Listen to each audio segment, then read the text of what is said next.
Hello friends, સ્વાગત છે તમારું મારા કિચનમાં। તો આજની રેસીપીમાં આપણે કોર્ન કેપ્સિકમનું શાક બનાવવાનું છે। તો એના માટે અહીંયા મેં કેપ્સિકમની આવી રીતના ચીર ટાઈપ કટિંગ કરી લીધું છે અને મકાઈને એટલે કોર્નને મેં બાફી લીધા છે। આવી રીતના દાણા કાઢી લીધા છે બાફીને, અને ટમેટાને મિક્સરમાં પ્યુરી કરી લીધી છે। અને મસાલામાં તો આપણે રોજ બરોજ જોતા હોય એ જ જોશે, હિંગ, હળદર, ધાણા જીરું પાવડર, આખું જીરું, મીઠું, લાલ મરચું અને વઘાર માટે તેલ, બસ આ જ મટીરિયલ જોશે। તો હવે આપણે કોર્ન કેપ્સિકમનું શાક બનાવવાનું શરૂ કરીએ। તો શાકના વઘાર માટે અહીંયા 2 મોટી ચમચી જેટલું તેલ મૂકશું। તેલને ગરમ થવા દેવાનું છે। તો તેલને હલકું જ ગરમ થવા દેવાનું છે અને તેલ હલકું એવું ગરમ થઈ ગયું છે। સૌપ્રથમ આપણે આખું જીરું ઉમેરવાનું છે। ત્યાર પછી અહીંયા કેપ્સિકમને લાંબી ચીર ટાઈપ કટિંગ કરી લીધું છે એ ઉમેરી દઈશું।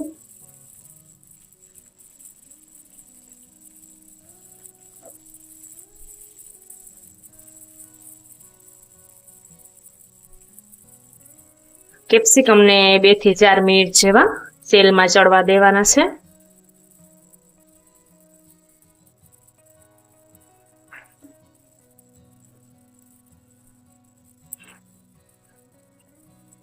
તો કેપ્સિકમ આપણા નરમ થઈ ગયા છે। ફક્ત 2 જ મિનિટમાં કેપ્સિકમ એકદમ સરસ ચડી ગયા છે। હવે ઉમેરવાની છે ટમેટાની પ્યુરી જે કરી લીધી હતી એ ઉમેરી દેવાની છે।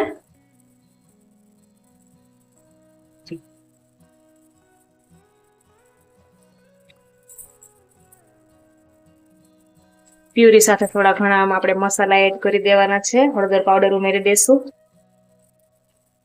ધાણા જીરું પાવડર ઉમેરી દેવાનો છે, લાલ મરચું પાવડર ઉમેરી દેવાનો છે, ત્યાર પછી હિંગ ઉમેરી દેશું, જરૂર મુજબ મીઠું ઉમેરી દેવાનું છે। બધા મસાલા બરાબર મિક્સ કરી દેવાના છે।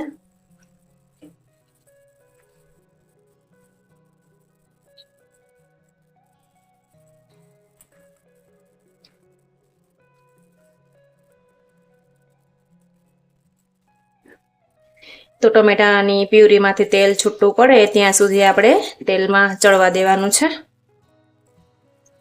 તો એકદમ સરસ ટમેટાની પ્યુરી છે એની કચાશ નીકળી ગઈ છે, તેલ છૂટું પડી ગયું છે। હવે આપણે જે કોર્નના બાફેલા દાણા કાઢી લીધા હતા એ ઉમેરી દેવાના છે।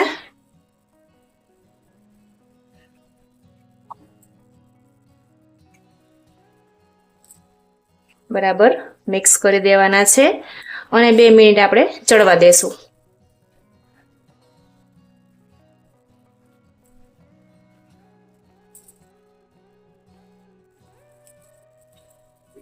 તો ફક્ત 5 જ મિનિટમાં કોર્ન કેપ્સિકમનું શાક ઓછી મહેનતમાં અને ઓછા મસાલા સાથે રેડી થઈ જાય છે। એકદમ ટેસ્ટી બનશે। જો આ રીતે બનાવશો તો ફટાફટ બની પણ જશે અને એકદમ ટેસ્ટ પણ સારો આવશે। તો આ કોર્ન કેપ્સિકમના શાકની રેસીપી પસંદ આવે તો વિડીયોને લાઇક કરજો, શેર કરજો અને મારી ચેનલને સબસ્ક્રાઈબ કરજો અને મને કમેન્ટ બોક્સમાં જરૂરથી જણાવજો કે તમને આ રેસીપી કેવી લાગી।